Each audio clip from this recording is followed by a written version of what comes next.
Sarasota state lawmakers got an earful earlier today from municipal leaders, community groups, and residents ahead of the 2025 legislative session. 10 Tampa Bay's Aduria Chumba reports hurricane impacts took center stage today. Years ago, the Florida legislature passed laws that can jeopardize our safety. Among this is Chapter 163.31788A. Among the key community asks to state lawmakers, including State Senator Joe Gruters, State Representatives Fiona McFarland, James Buchanan, and recently elected Danny Nix Jr., improvements to stormwater management and resiliency.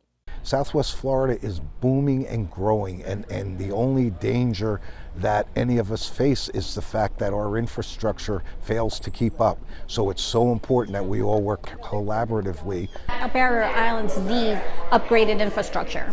A lot of our infrastructure, even our lift stations, our roads were built decades ago, and now we need money to be poured into the islands so that way we can raise some of the roads, raise some of the infrastructure, so we can avoid all the problems we're seeing in the past few hurricanes.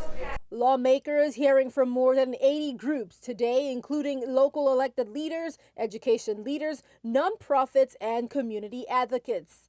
Chair of the meeting, Fiona McFarland, says the delegation is already having conversations about what kinds of recovery or disaster grants can be implemented to assist local groups. If it's an easy answer, it's already been solved. And I think a lot of those issues were brought to light today in the conversation as we heard from our local groups. You start to get a flavor of the decisions that we have to make and some of the trade-offs that we consider when we go to Tallahassee and make legislation and seek funding for our communities. In Sarasota, Aduria Chumba, 10 Tampa Bay. Child welfare issues also a hot topic at the delegation meeting today. Lawmakers will continue holding various policy workshops ahead of the upcoming legislative session.